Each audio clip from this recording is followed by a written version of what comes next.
So you've been in the States, is that right?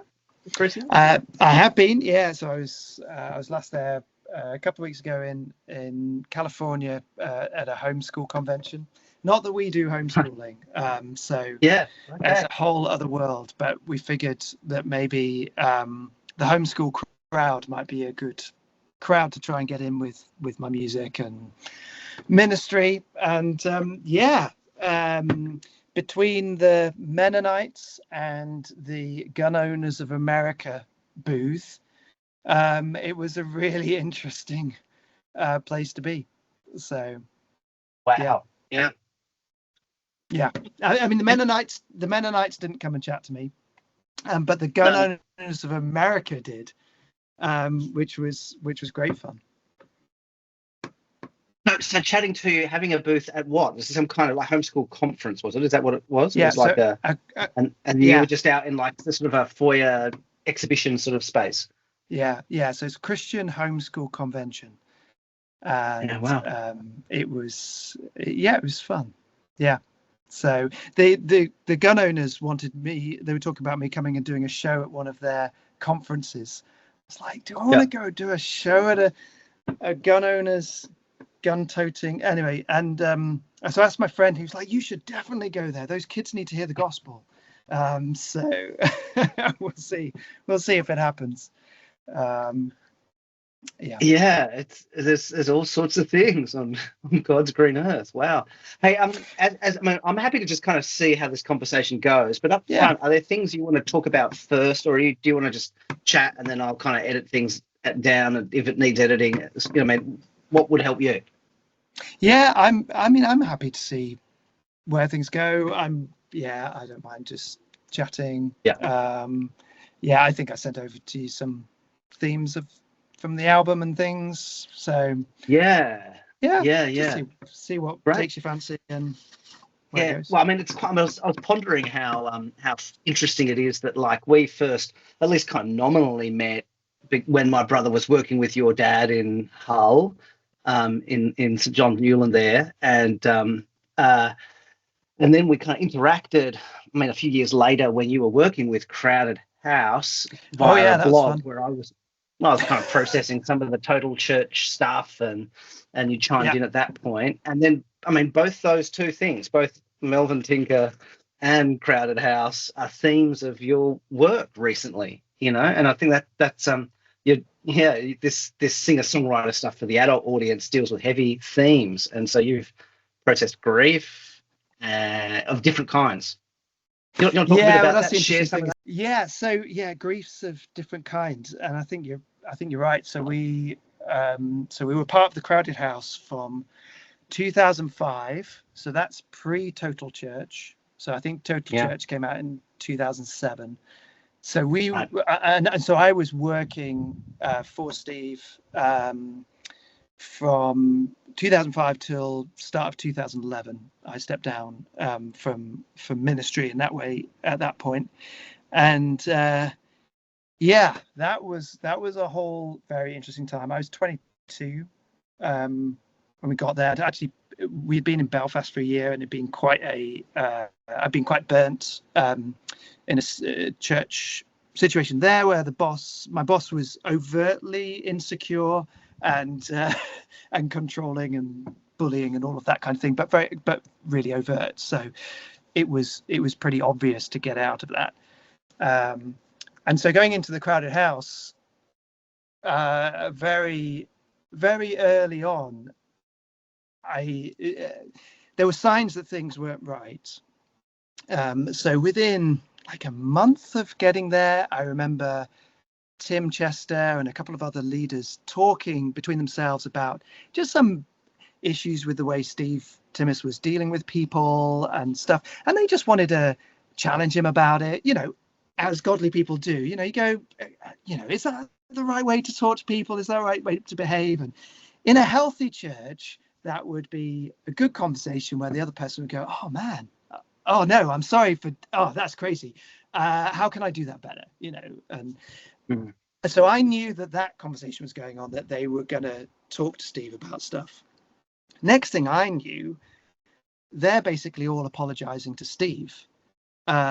and it's all the kind of disloyalty, you know, and the language. I think I had breakfast with Steve and his wife Janet, and it was all, you know, do they love me? You know, how could they do this to me, kind of thing. So there was insecurity there, but yeah, I wasn't quite ready to spot it for what it was. But one thing I remember, again, maybe not processing this in the way I should have done. I should have just run at this point, but I was 22, so, you know, what did I know? But I remember kind of thinking, okay, if you want to challenge Steve, you need to have all your ducks in a row. You know, it needs to be a really solid case. But Christian community church shouldn't work like that. You know, we should have the humility and the grace enough that if somebody challenges us with something, and if they are bumbly about it and they get some stuff wrong, you just go, I'll just ignore that little bit that was, you know, you've maybe exaggerated or whatever, and let me dig down to what God is trying to tell me through this. But it just didn't work like that at all. Yeah, so well, we talk about kind of flags now, right? Red flags and orange flags, and in some ways, this that internal dialogue that you're running yourself. You go, like, the very fact that I'm running this dialogue is a flag of kind of like, oh, well, that's an interesting dynamic going on then. Yeah. It's really, sorry, hold on a second. My son keeps trying to ring. That's right. Let me just message him and tell him. No worries. He doesn't take the hint of me cancelling the call repeatedly. Anyway, that's fine. Yeah, so yeah, looking back, you know, that was a red flag, and further red flags just in terms of how women were treated. Complementarian, but I don't think that necessarily means women need to be treated badly. You know, there's a good way of doing complementarianism. And the difficulty was there were some women that were very close to Steve who were doing lots of things, and so he could kind of go, look, you know, women have a really prominent place in our church, but women who spoke out, and especially wives of leaders who raised some concerns, there was a lot of you need to kind of get your wife in order type thing. Are you leading your wife? That was the phrase. And I've seen that come up in other situations that are similar. It's the kind of, you know, get them in their place sort of thing. And that was another red flag. But these things continue, people leaving and so on. And all the while, I think the biggest difficulty with all of this, in spite of what these controlling and abusive leaders, the narrative they want to give is that everybody else is ungodly and they're all out to get me, kind of thing. That's their narrative. But of course, the truth is that most of the people around Steve actually were really godly and loved him and cared for him and wanted the best for him. And so when you're in that and you're trying to figure out, well, I want to assume the best. I think it's right as a Christian not to jump to negative conclusions and, you know, to believe the best about somebody and to give them the benefit of the doubt.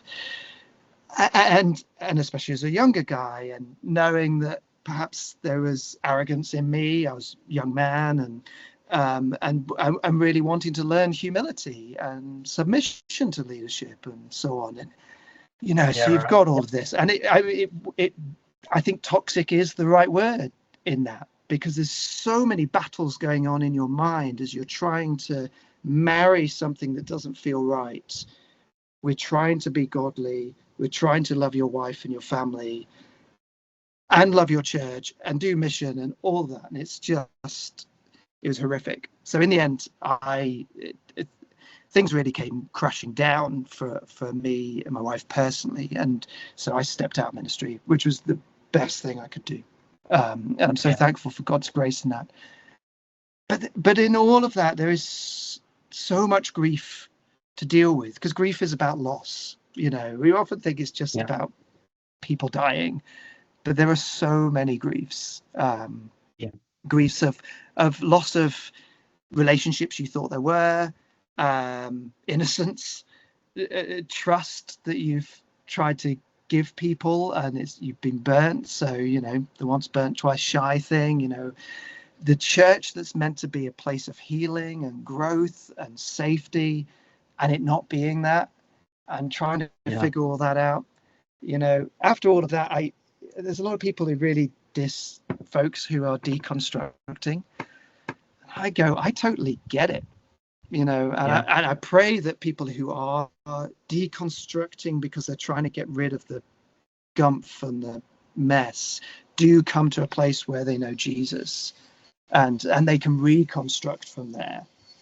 Right. It's not necessarily a bad thing. It can be a part of a necessary part of actual kind of renewal.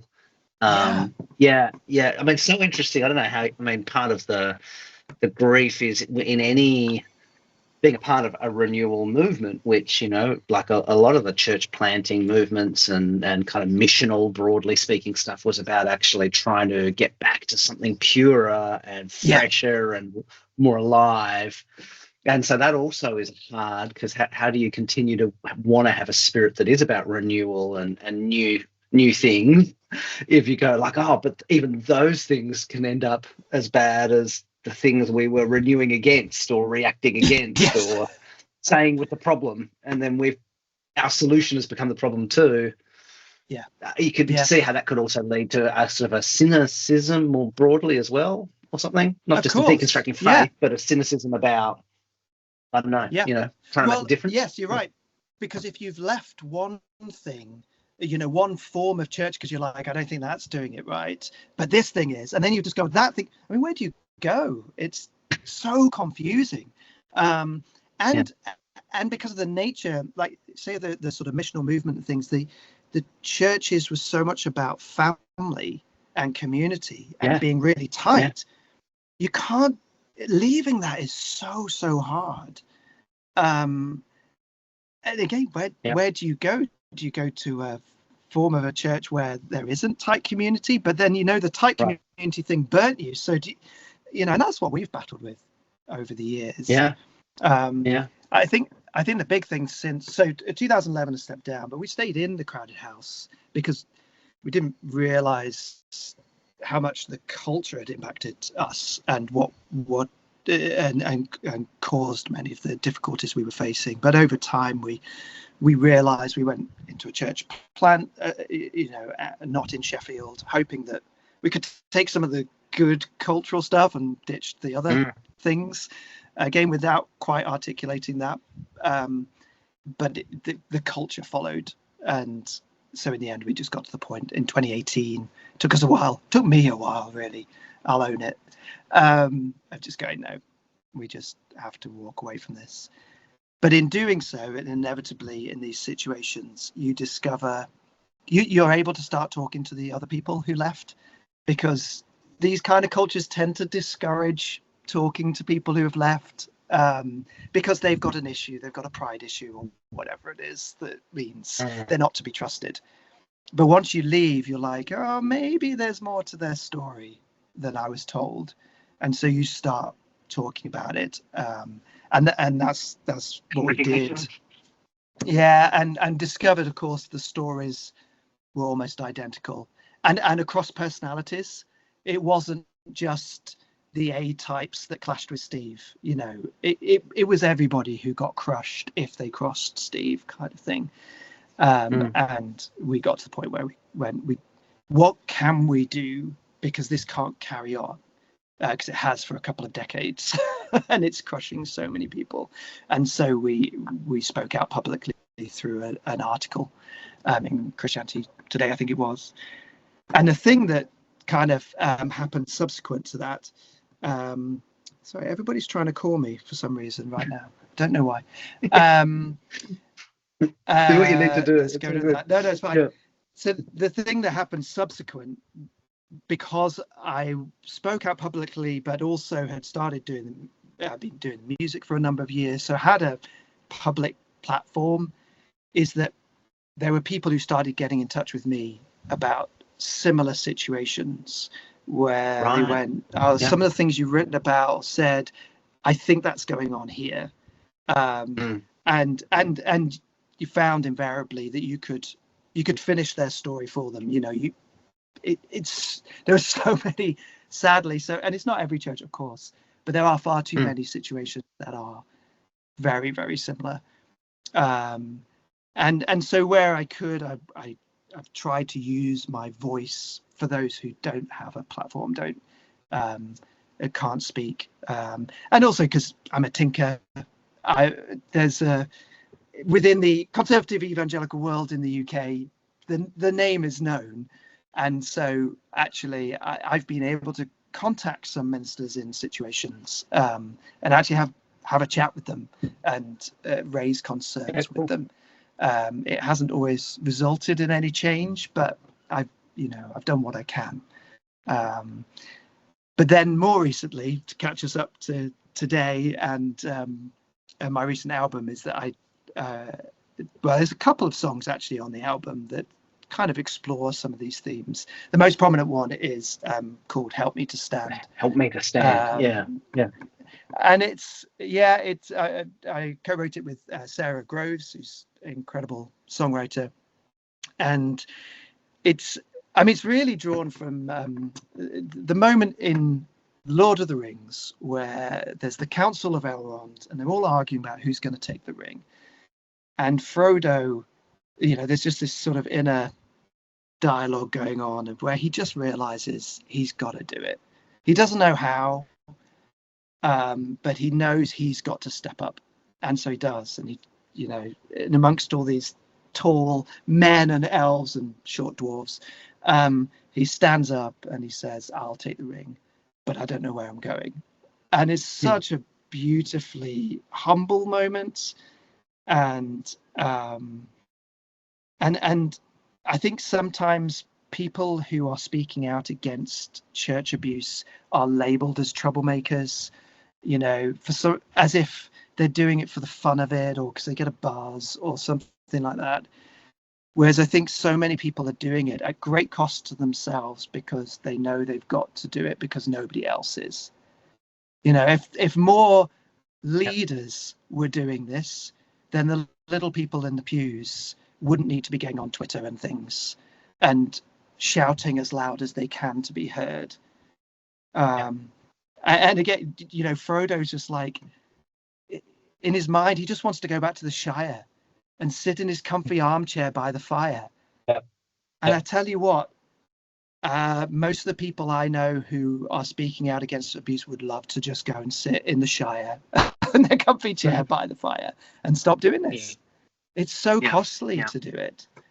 And so I wrote the song partly for myself. It's kind of a prayer asking God to help me to stand even when it's difficult. But hopefully it can be an encouragement to others who have been told for so long that just stay quiet, stop rocking the boat. You're going to do damage to the cause of the gospel. That's a classic nonsense. Right, so it's articulation, kind of sort of inner monologue going on in the song as it's going. Yeah, what's the various voices, internal and external, that kind of come flooding in. Yeah, exactly. And I mean, the line in the song is, just think of the damage they say you'll do to the cause, but I'm thinking of the sheep caught in his jaws. And I think it's a big thing that the church, I'm going to say the church, I know I'm generalizing, but the church has forgotten that Jesus keeps on saying it's about how you treat the least of these that matters. And for so long, it's been about defending institutions and personalities and book deals and podcasts and the infrastructure that we have created in the world that is bringing in money and prestige. And Jesus is like, did you give me a drink when I was thirsty? Did you feed me? Did you clothe me when I was naked? When did that happen? But it was the least of these. It's the nobodies. And that's who I want to speak up for. And So talk to me a little bit about how you think about, because there's a clear thing in the Christian world about how you think about congregational songs and singing, and maybe then there's like devotional writing in prose, like a non-fiction sort of thing. How do you think about the ministry of the singer-songwriter? I mean, you've already hinted at it a little bit, like giving voice for others, encouraging others, all that kind of stuff. But it's an interesting in between. It's like self-expression, it's performance, but it's also there's a ministry going on in the midst of all that as well. So how do you conceptualize that? This, an album like this where there's it's in a sense it's recorded to be listened to and to be performed live, rather than to be sung congregationally. How do you think about it within them? Yeah, I think the thing I've discovered, and it's sort of been through doing it really, is the power of writing very personal songs. Actually, you quickly discover how universal our experiences actually are. We so easily think that our experience, that we're on our own. Again, in the church abuse situation, it's you're made to think that. That's how abusers do it. They isolate. But I think in general as well, we often think I'm the only one who struggles with this sin, or I'm the only one who, these crazy thoughts that I get. Surely nobody else is experiencing those. Right. But as soon as you start talking to somebody and you're just open about it, they're like, oh yeah, me too. Yeah. Oh goodness, I thought I was the only one who had this battle with these intrusive thoughts, and I think we should be having more conversations about that. But I think it is the gift of the songwriter in particular to be able to be honest, and for people to go, there's somebody else who's dealing with that. I mean, for a long time, I've never really liked Christian music in general. Certainly, growing up through the 90s in particular, I just found it a bit mushy. Most of it sounded like U2, and I don't really like U2. And so I just generally have avoided Christian music. Yeah. But the songwriter that really turned my ears, and it was my wife saying, you really should listen to this guy, but Andrew Peterson, involved in the Rabbit Room organization, and he writes it, and his musical genre is not going to be to everybody's taste, and that's fine. But the thing that struck me was just how honest he is about struggle, but not in a way that is infused with hope and the gospel, but not in a preachy way. He's not writing the songs because he wants to make 3 points to us and send us away with something to do. He's just going, this is my journey. So I think one of his best albums is The Burning Edge of Dawn, which is really about depression and recovering from depression.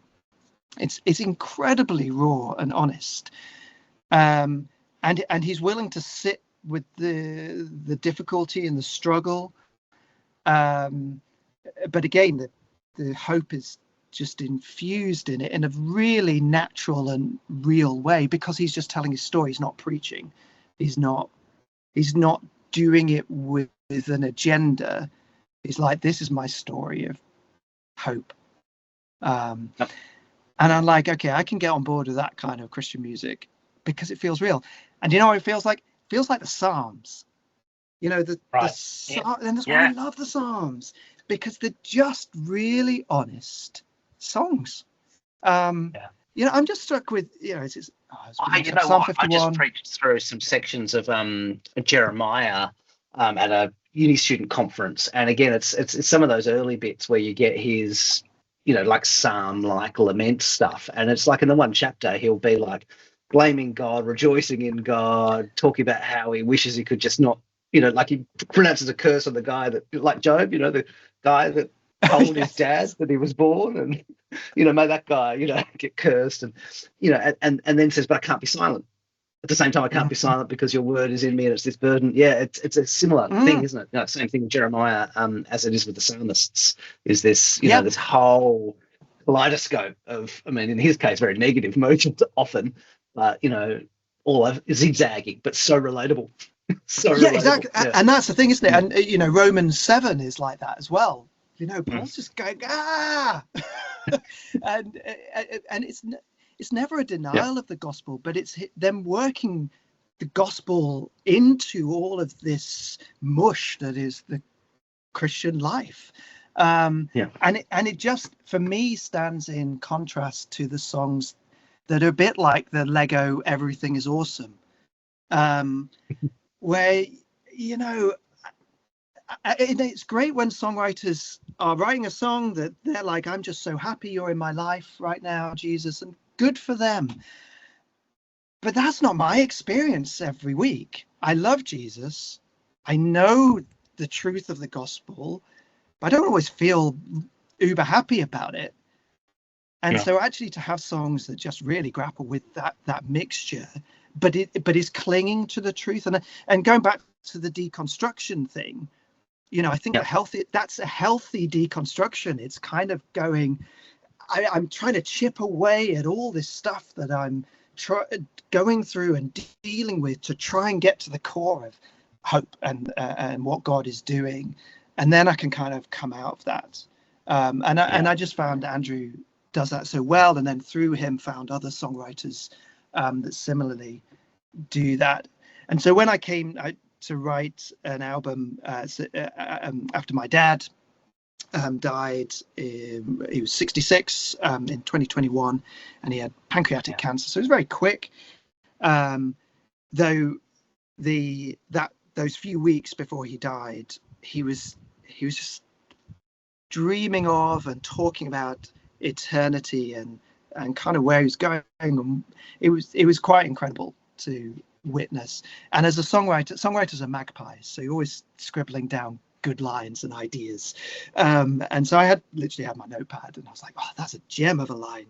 Oh, I'm going to have that one. And so the first song on the album ended up being basically stuff my dad was saying as he was reflecting on that. And he got to hear an early demo of that song as well, just before he died. But then the rest of the album is exploring that journey of grief that I was going through, and then also that I was observing of other people, just as you become more aware of things. And I really wanted to, again, not do it with an agenda of, okay, by this point in the album or this point in a song, I've got to get the cross and the resurrection in, or, you know, I didn't have an agenda of it's got to say these things. But I wanted to reflect genuinely that up and down waves of grief journey that it is, and to be willing to sit with that struggle. And the thing I found as I tour that as a show, so it's an hour-long show. I sort of tell the story of it and do some readings from a book called Every Moment Holy, Volume 2, which is a phenomenal book of liturgies about grief and hope. And sometimes to me it feels really uncomfortable. You know, partway through the show, it's just like, okay, this is heavy. I'm feeling the weight of this. But invariably after the show, I invite people just to come chat, share their stories, or write things down in a little book that I have. And people just come and say, look, just thank you for giving us permission to cry, to grieve, to sit in that space. Because so many people are like, look, guys, just skip to the end. Just, you know, it was a few months ago, it was a few years ago. Why are you not over this by now? And actually being honest, you know, we could be right in the emergency compared to that, that lingering chronic thing, and the remembering, you know, the anniversaries, happy and sad, all of them now are kind of coloured by something, aren't they? Yeah. And of course they are, because how could life not be coloured by the relationships you've had? And for good or ill, you know, of course, I had a fairly good relationship with my dad. Wasn't perfect, of course, but I know, of course, there are people whose parents have been abusive and things. And so trying to grapple with that whole thing is, you know, that's so difficult. But I think our general desire to get to the happy stuff does a real disservice, actually does a disservice to the power of the gospel. Because, you know, I said this, I've never felt the gospel feel so real as it did in those weeks leading up to Dad dying. It was just so tangible, and eternity felt so close. and it was in the midst of grief and death. But that's the reality. And if we just try and sugarcoat and skip over the darkness, actually we do disservice to the light of the gospel, because the gospel is the thing that comes in and deals with the darkness.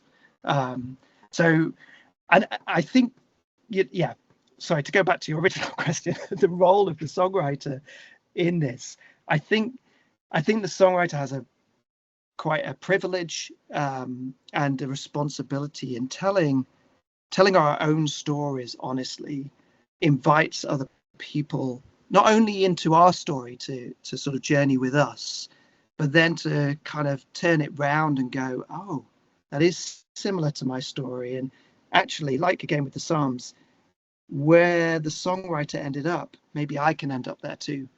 So the songs, and I think the Psalms obviously do this so well, can become a bit of a roadmap for somebody right. in helping them walk their journey, as much as telling the story of my journey. And songs, you know, they have a way of sticking in a way that sermons and things, no offense to preachers, but sermons don't. You know, but songs do. They have a way of really getting under the skin. In if they're good songs, in a helpful way. If they're annoying songs, yeah, that's a whole other problem. You have to exorcise them. So this new album, I'll look just super quickly. Where'd the title come from? It's a gorgeous title and a lovely album cover, but it's standing at the corner of the universe. Yeah. Do you know what? I don't know where. I think the title just came to me, but the story, the context of it was that so we run a conference called Hutchmoot, which is it's a rabbit room conference. So this organization that is about encouraging artists to encourage each other, essentially. But it's wider than that. It's not just for people making art necessarily, but people who love Christian artists narrowly, or more broadly than that.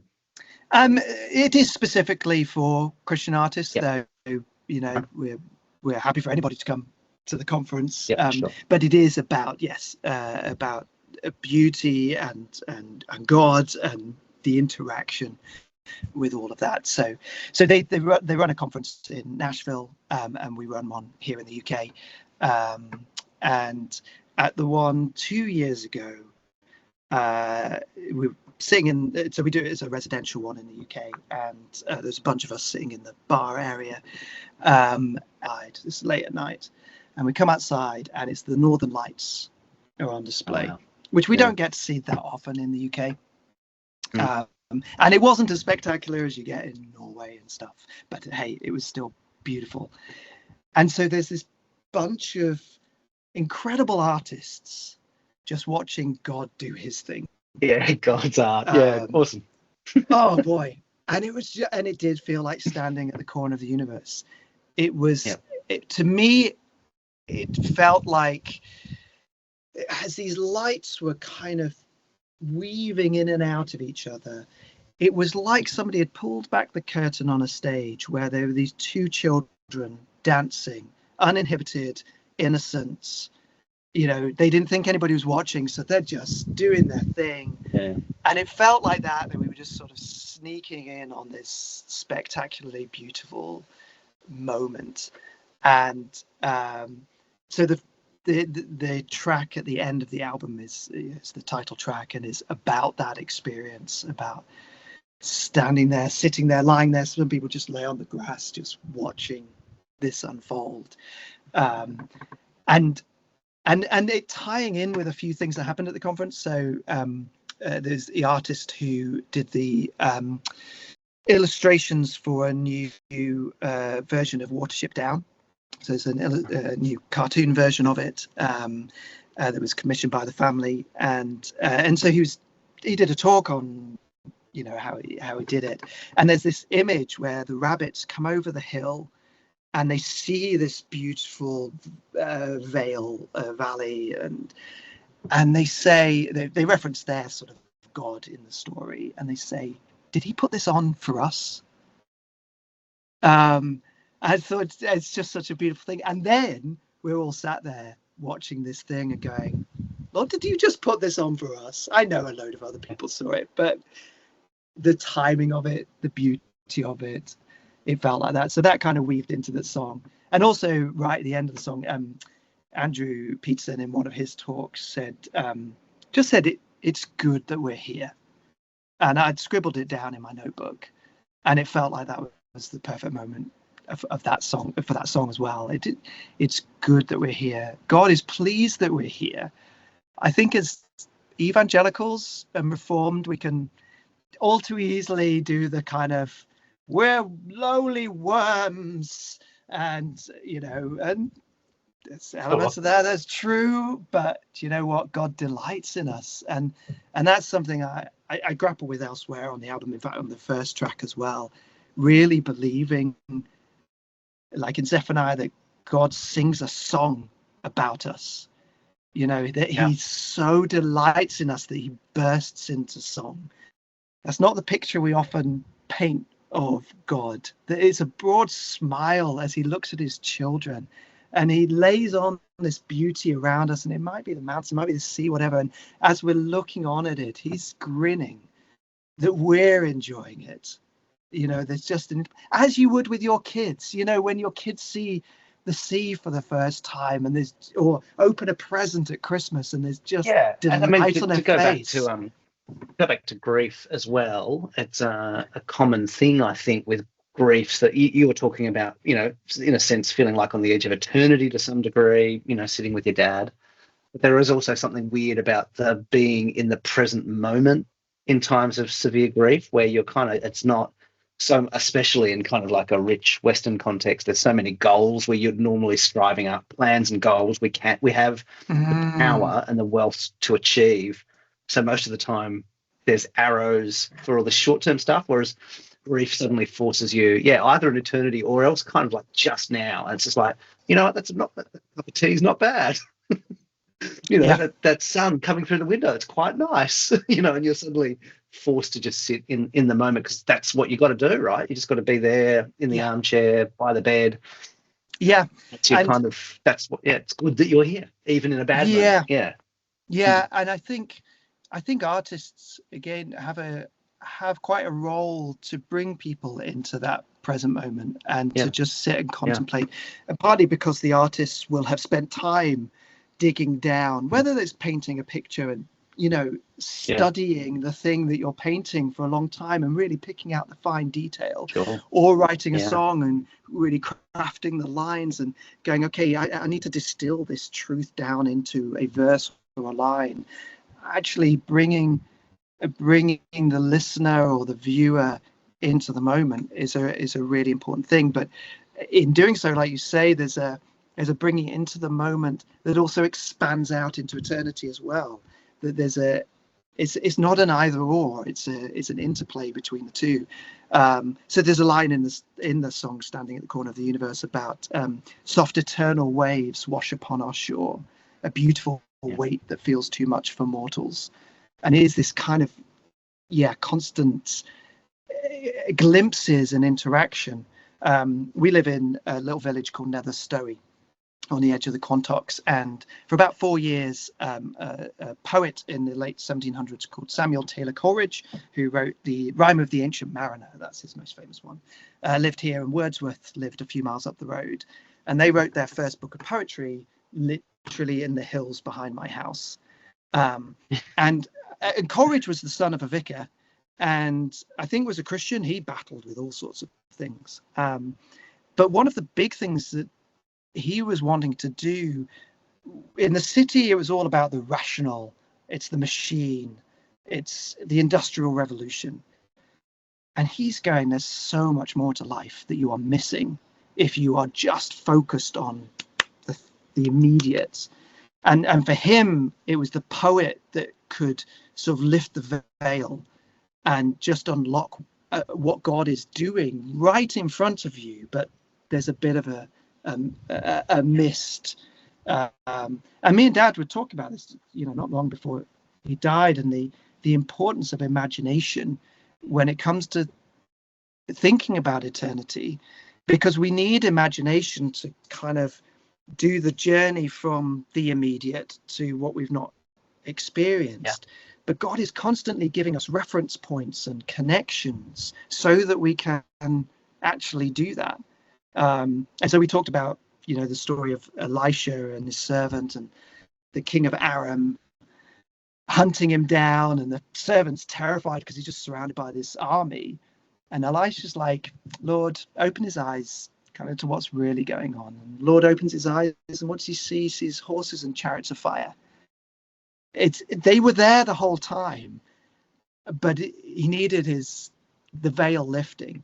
And again, I think art done well does a bit of a lifting of the veil. It just kind of goes under the surface, and that both points us forward to the beauty of the new creation and hope, but it also gives a greater depth to the now. So it gives a greater depth to watching the Northern Lights or seeing the hills or listening to the birds, because you hear the echoes of eternity. You see the beauty of what God is doing, rather than, like you say, the goals and the achievements that we need to do. Actually, just stopping, listening, looking. It's just so vital, and I think leads to a healthier Christians and healthier church and a more well-rounded Christianity as well. I think far too much of our Christianity has been, if you're not a Christian, become a Christian. If you are a Christian, just go tell people about Jesus. And yes, but there's so much more to it, and so much more to enjoy. Yeah, it can become a bit of a grind, like a multi-level marketing sort of hustle or something, rather than actually being, Again, you want to capture what's good about that vision of family and intimacy and all that kind of stuff, right? All these things can get distorted, but there's something good in it. Yeah, absolutely. Yeah, and the big thing I've been struck with, and over the last few years, is just how little we talk properly about eternity. We'll talk about heaven, but that's not our eternal destination, of course. It's a new heaven on a new earth. It's it's a combination. But also, how often do we talk about the new earth? How often do we talk about the mountains and the trees and exploring? And like the end of the Narnia books with the the mountains beyond the mountains, all that stuff. Yeah, we'll quote that bit in sermons. So C.S. Lewis does it, but why do the rest of us not do it? Why do we not dream of what that's going to be like? And the other day I was writing a little article about this whole thing and thinking more about the new creation, and I was trying to put together a little Spotify playlist of songs that talk about the new creation, and somebody sent me some newer hymns and songs, but they all talk about heaven. And it all makes it sound like it's going to be some big, like, sung worship session, which, no offense, that would drive me insane for eternity. I don't want to do that. I do want to worship God for eternity, and I will. But I'll be worshiping him as well as singing, because I do love singing. I'll be worshiping him as I watch the sunset and see the creator of that sunset. I'll be worshiping him as I tend the garden that he gives me in eternity. I explore the new earth. I can't wait to explore it. But we just don't talk about that stuff. And so our vision of eternity, it's dull and anemic. And I think I will do the goal of evangelism and the role of evangelism a lot more service if we actually talk about eternity properly and dream of it and get excited about it. So yeah. I mean, there's quite a few collaborations on this new album, both in terms of writing and performing. And so, is that a preferred mode for you? Is that uncomfortable? But I get any performing. If you've got session musicians or a producer, you're collaborating all the time. But when you're bringing someone in and actually co-writing the song or co-performing the vocals, that's kind of a slightly different order. What's that like? Would you rather do that all the time? What led you to do that on this one? Yeah, when I started out doing music and recording back in like 2012, 2014, it was two albums. I assumed that all other songwriters did it themselves. You know, the name you see on an album, really, they're the creative geniuses behind everything, and they get a few musicians to play whatever they tell them to play. And I was like, okay, I need to do it. No, I couldn't do it all myself. And whenever I just tried doing just myself, it didn't come out that great. Whereas over time, I just realized that's such a load of rubbish. You know, the amount of great songs and great albums, the impact of the producer, or a suggestion that the bass player made. You know, bass players always get the bad rap, but you know, they came out with something. Well, goodness, I mean, the amount of songs that John Deacon of Queen wrote. You know, the quiet one in the band, but he wrote loads of the great hits. But also, not only is it a good idea, but I think it's the way God has made us to collaborate, and there's a beauty, there's a letting go that you have to do. So you do have to let go of some of your ideas and some things that you really liked, but the other person is going, I'm really not feeling that. And generally I found that they're right. Or maybe that it's just different. And so really I've been trying to lean much more into limitation. I think we have a wrong idea of what perfection is, and that somehow, again, we're going to get to eternity, and because we're going to be perfect, we're going to be unlimited. We're going to be able to do everything and know everything. And again, I think it's a total load of rubbish. We're going to have two arms and two legs. We are going to be limited still in space. Whatever time is going to look like, we're still going to have two arms and two legs. So there's going to be limitations. And when you start going, okay, not all limitation is bad, but actually limitation starts to shape the scope of what you're trying to do. And if you work within that scope, it actually comes out better. Dorothy L. Sayers is really good on this. You know, she does it in the sort of literary world and theatre world.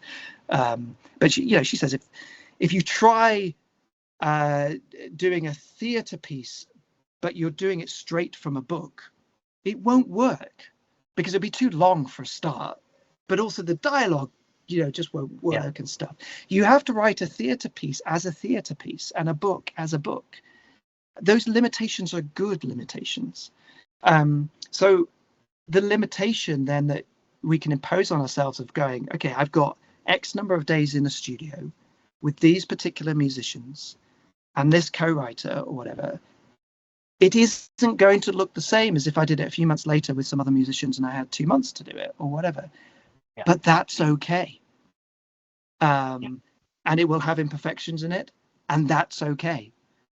So I've come to enjoy the uncertainty of what's going to come out, and getting excited about what is going to be the result of that collaboration.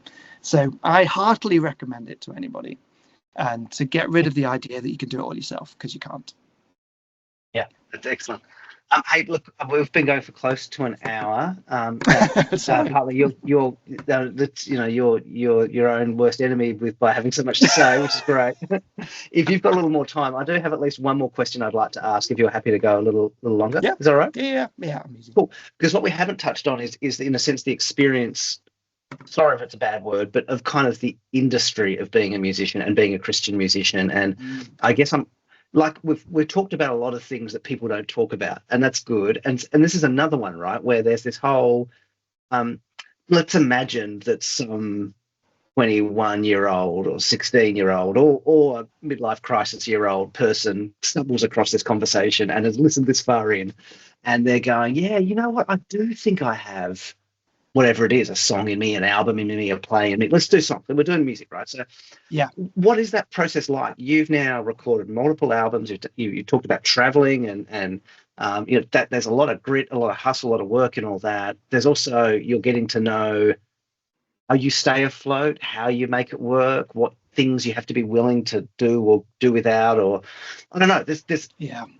I guess, discuss. There's a whole lot of directions you could take that. But again, we don't talk about it because we just assume that the artist somehow just gets spotted and then gets handed bags of money and fame, and then it's all easy for them all the time because we see them on the stage, they seem relaxed, and everyone's in the room, and it was all easy, and we assume it'll just be easy as long as they want to keep doing it. But that's very rarely never the case, right? I don't think even if you are a wild success, that's its own kind of Midas touch curse. So absolutely. Goodness me. There's a lot there. So I've never had a label. No, I've tried. I've contacted people. I've had conversations with people. It's felt like some things would be positive, and then just never happened. And that's always frustrated me. I'm in a weird place where I'm mostly doing kids music, and then the grown-up music I'm doing isn't worship music. So there just aren't labels interested in what I do. And I've had some people go, what you're doing is too varied. So, alongside it, we did a 6-episode TV series, we've got podcasts and animations, and somebody the other day was like, oh, look on your YouTube, and you got your kids stuff, you got your grown stuff, you got stuff, and you've got stuff about grief, and that just feels a bit weird alongside the kids stuff. So what I could do is go, right, I need to really narrow down. It needs to be happy, jolly kid stuff, the Wiggles for Christians, and I could drive myself insane. But I could get a deal, but the amount of people who have had deals who I say, oh, how can I get there? I'd love to have a deal. And they're like, you don't want a record label. Don't do it. Because as soon as you've got a record label, one, there's no longer the money that they're investing in talent. They're not doing that. They want you when you've already got 100,000 listeners, because they want to take your success and monetize it for them. That's essentially how it works. So they're not going to invest in you. And of course, they then want you to churn out the stuff that has already made lots of money or success. And so then you have to choose, do I go on that treadmill of doing the same thing over and over? In which case you're going to stifle whatever it is that actually you want to be doing, or God wants you to be doing, or the story you need to tell. I love doing the kids' music, and there's grief stuff in there as well. I don't avoid that with the kids thing. I don't want to be the Wiggles, and I needed to write an album about grief. And so that means I'm not going to get a big backer or whatever, but it's what I've got to do. So I think you have to decide, is it that I want to be part of this big industry? It's probably a really bad idea in general, because it is an industry, and it is about making money. It is about putting you into a box.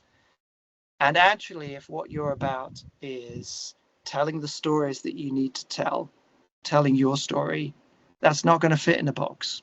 So get on with it. And if you're doing it well, there will be people who get behind it. You're not going to make a ton of money. We don't make a ton of money. We make enough to live on. My wife is very good with the finances, so do find somebody who's good with finance. You don't have to marry them, but that does help. But find somebody who's good with finances, who can stretch the meager resources. But also, I think one thing I found really hard is kind of actually really seeing what I do as a ministry. I've not wanted to put that label on it. It just felt a bit odd to me, especially because I'm selling stuff, and so it just feels a bit weird. But other people see what I do as a ministry, and they want to support what I do as a ministry.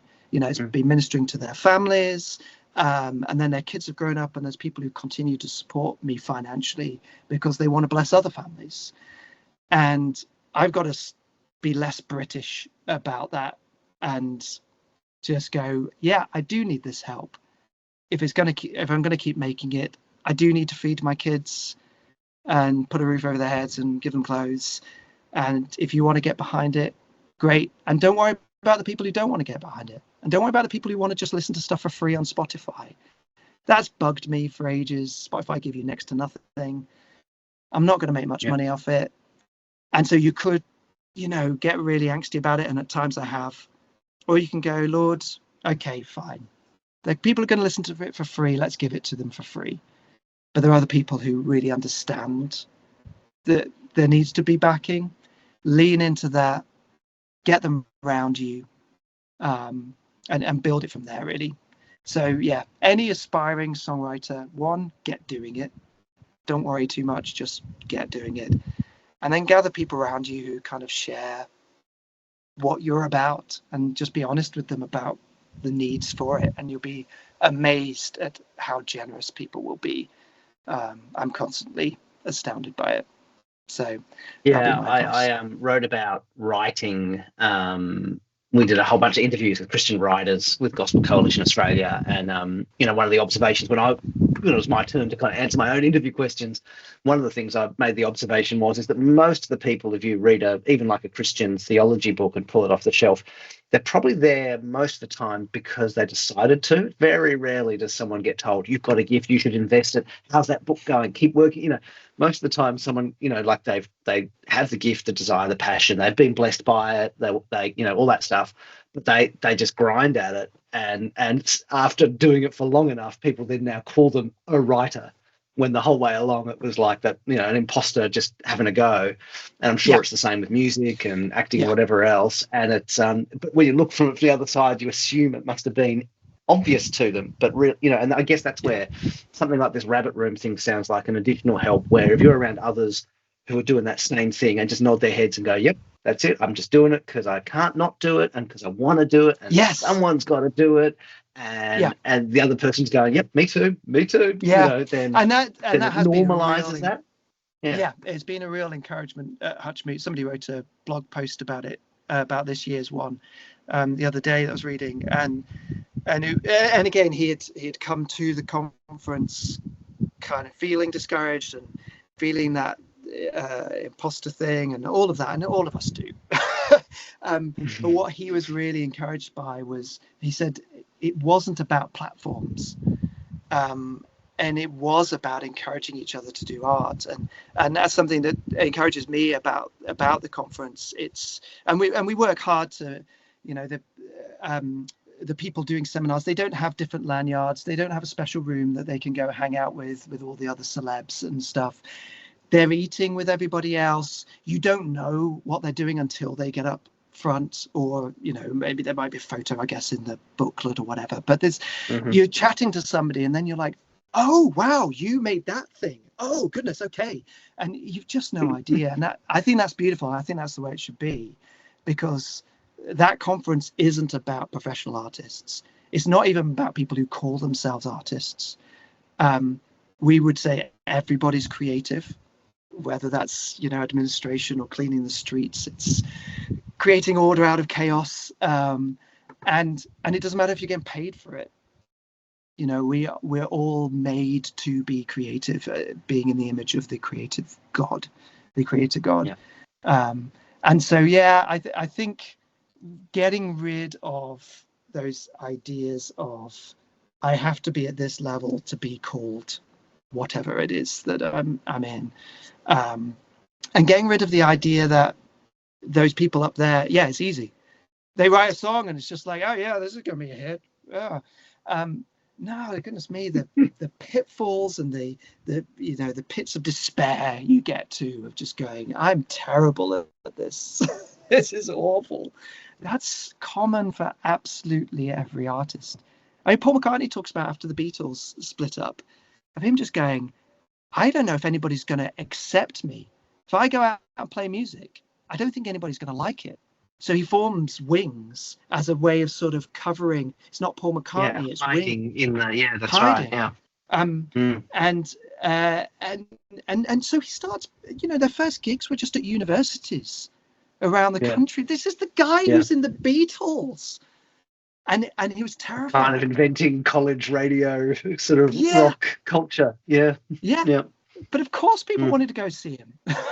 Yeah. Yes. Yeah, that's right. That's right. But of course, again, for all the calling it of Wings, he couldn't help but control it all as well, because he's Paul McCartney. He's definitely. That's all great. Do it that way, but could you do it more this way, that way? Yeah. No, he definitely became Paul McCartney in Wings. But it does go back to the thing of us assuming that we're the only ones who experience these things, and we've just got to talk about it more.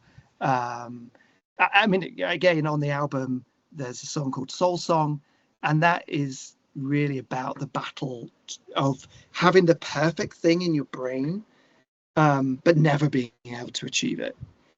And that's normal. But maybe that's also part of the way it works this side of eternity, that we are pointing forward to when the ideal is realized, when it becomes real. That all of the little hints we give, they're meant to be snapshots and hints. They're never meant to be the complete thing. And how on earth could you describe the complete thing? It's always going to be whispers. That's what I say, these whispers saying something more than this world can hear. It's all about glimpses and whispers. And the sooner we leave. Why Soul Song's got so many listens, by the way? Did it get sucked into some Spotify playlist somewhere? I think it must. It's been out the longest of all of those songs. Oh yeah. Because I released them as singles, so I think that was the first one that went out. So it has been out for a good year or so, but I think it is playlists as well. Nice. How it goes. I hope that someone then kind of looks to see what it is. You know what I mean? That's the thing, isn't it? Because often they're just in the background. But if someone looks and goes, "Oh, who is that?" Then that's the real win. Yeah, exactly. So yeah. Take it. They're my questions. Are there things? I mean, while you got me, other things you want to make sure that we say and capture as part of our conversation? I think the only other thing I'd add is, please go listen to my music. It's all out there. You can listen to it for free. But I would encourage people to check out sites like Patreon, which is a really good way of supporting artists. And often you can support them for, on my Patreon, there's a level that's just £1 a month, and you might think, well, it's not worth doing, but actually it is worth doing. One, it shows the artists that actually you are behind it, but it does add up. So, and you don't need to follow me on that. Quicker than Spotify listens. Oh, goodness me. To get to £1 on Spotify, the thousands of streams that you need is insane. So yes, please do donate £1 a month to an artist. But you'll find loads of Christian artists on there, and non-Christian artists. Go support them too. But also where you can buy artists' music. Sites like Bandcamp, most artists have their music on there, and those are, they'll get the most money from that, and it just helps them keep making it. It is difficult that the price of music has gone down, the cost of making music has gone up. So all in all, that, and people are always surprised by this, and this was reasonably cheap, I think, as well. The When There Are No Words album, which included some videos and things, cost about £20,000 to make. And people just have no idea it costs that much. So where people can, I just encourage them, even at a show, look, you go, I'm not going to buy a CD because I don't have a CD player, but just give a tenner or whatever it is in dollars, probably about $50. Give that to the artist, and it helps. So yeah, absolutely. And I mean, and shows. I mean, a similar thing to you in Australia, that mix of kids and adult materialist Colin Buchanan's stuff. All just in one, all tucked in together. But we hosted him recently with our local, Ministry Amongst Campus, young adults and stuff, and he did his Calvary Road material. Yeah, and, it's doubly powerful because you do have kids who've grown up with his kids' stuff, so have this resonance with the artist already. But then he talked about grief, he talked about death, he talked about community, he talked about, relationship to land and wilderness, all sorts of stuff. And to be able to go, oh, that's a blessing to the Christians in the room, but what a cool starting point to bring a non-Christian into a concert, a Michael J. Tinker concert or a Colin Buchanan concert, where you can show like a 3D experiential kind of immersion in what it's like to follow Jesus and to live, with a hope of eternity. Very powerful. So again, that's something I could definitely commend to people is, to tapping into the kind of stuff you're doing as they're trying to do outreach stuff. It can be a really cool one in the mix alongside the debate or the apologetic talk or sermon series. Yeah. Well, because it is embodied truth. It's it's showing how the gospel changes lives in a very raw and real way. Yeah, absolutely. And I should also add, hopefully at some point I will come back to Australia and maybe even out to Tasmania. So I was out in Australia last August, and hopefully we'll be coming back again. So if people are interested in what I do, kids or grown up, get in touch. I'd love to come do a show as well. So yeah, absolutely. Excellent. All right. Well, as we get closer, we can talk more about that one too. Man, it's been a pleasure. Yeah. Really nice chatting. And, you've ministered to me just as you've kind of gone on your little rants, just as you've ministered to me through your songs as well. And I wish the English football team all the best against Argentina. It's always satisfying when we beat Argentina, but it doesn't happen that often. So we'll see. We can do it. All right. Bless you, mate. Nice, all right. We'll chat. Yeah, definitely. Thank you so much. See ya. Bye.